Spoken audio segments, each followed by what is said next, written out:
rain is supposed to quit here pretty quick. And we're gonna get brave and take this old tractor on a quick road trip. Kind of to test it out a little bit. Got a gentleman about 5 miles away. He's got a few trees we want to drop.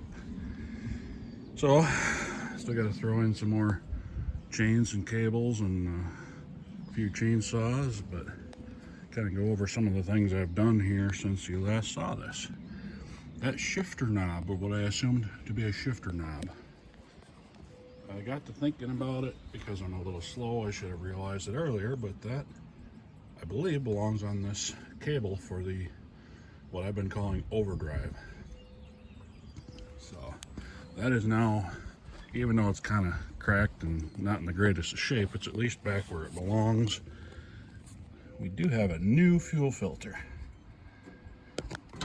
And we do have good fuel flow all the way to the carburetor, as well as a new hose that's flexible enough that I was able to get it hooked back up. So we're in pretty good shape.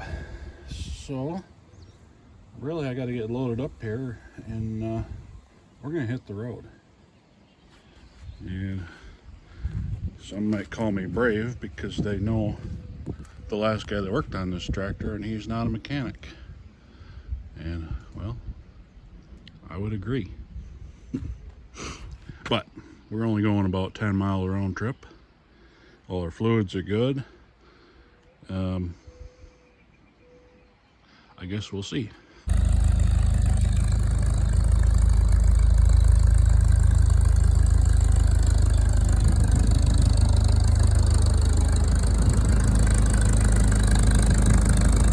Man, this is a nice running tractor.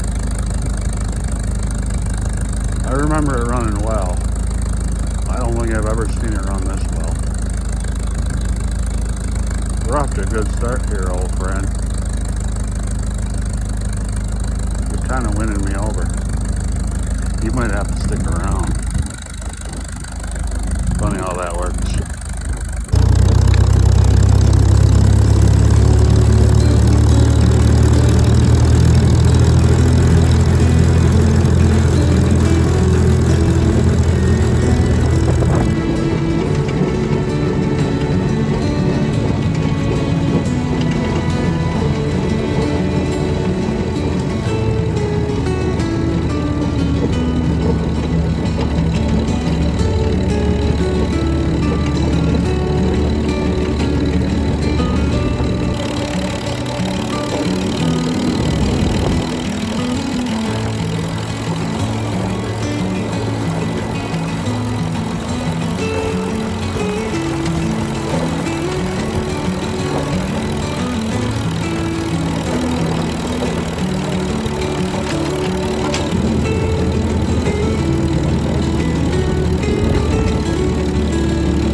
Well, we just got home from our maiden voyage with the Farmall H.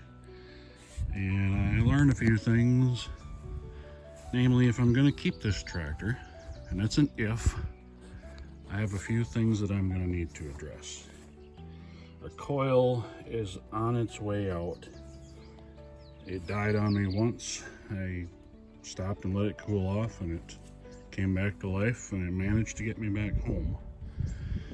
But she's not long for this world. The other thing I noticed, the temperature gauge does not work at all. And it never moved. Oil pressure gauge works just fine, but not a big surprise. It's not carrying a tremendous amount of oil pressure. With one bearing that went bad, there could be others that are on their way out. So it could use some attention, I think. It physically runs amazingly well. Nice and smooth, it hits on all 4 cylinders. I do believe it is burning a little bit of oil. Oh, it could be valve guides. You see an occasional just puff of blue smoke come out. And the carburetor, it could use a rebuild, I think. It could be coil related as well, but for as nice as this thing runs, when you really need power, it tends to fall flat on its face. I'm thinking it's carburation, but it'd be something to replace that coil first and see if it makes much of any difference at all. But other than that, the clutch is kind of grabby. I don't know how much life is left in that thing. It's really hard to ease into the clutch because it's just kind of like all or nothing. That's something I'm not real crazy about. But on a positive note, our 9-speed high and low range has been working fine, and man, what a difference that makes, you know, having that many more gears to pick from, because normally with these Farmalls there's a huge jump from 4th gear to 5th gear, and now all of a sudden, man, you put that thing in 4th gear high and you're moving. So I guess I have some pondering to do about how much work do I really want to do to this tractor. Because if I'm going to keep this tractor, that means I'm getting rid of one of my others. And that one is going to be the one down at the farm that I use all the time. And I guess some of the positive attributes about this tractor, number one, the 9-speed. That's kind of nice, I have to admit. One other negative. Our brakes could use some attention. They do work, but there's a lot of pedal hop as the drum goes round and round. But this tractor does not shimmy at all in road gear. Those front wheels are so nice and tight and smooth. I know that my other one down at the farm does shimmy pretty good, but it also rarely leaves the farm, so it's kind of a non-issue down there. The shifter is really tight on this tractor.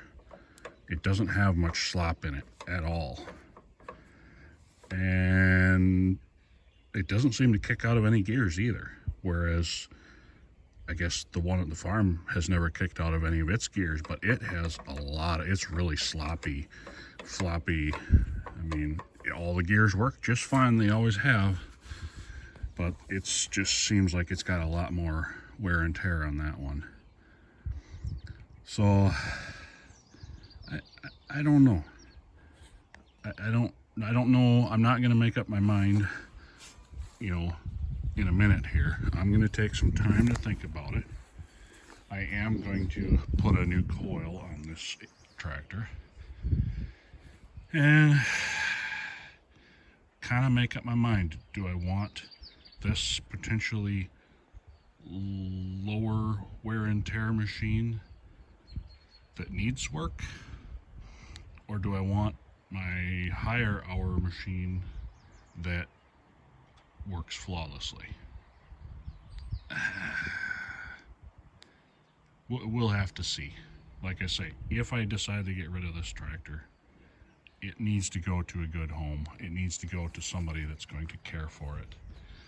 And that same thought holds true if I get rid of the one at the farm. It probably holds true even more there, because that one I have sentimental attachment to. I've had it for so long, and it's just been such a dependable tractor. So, we'll see.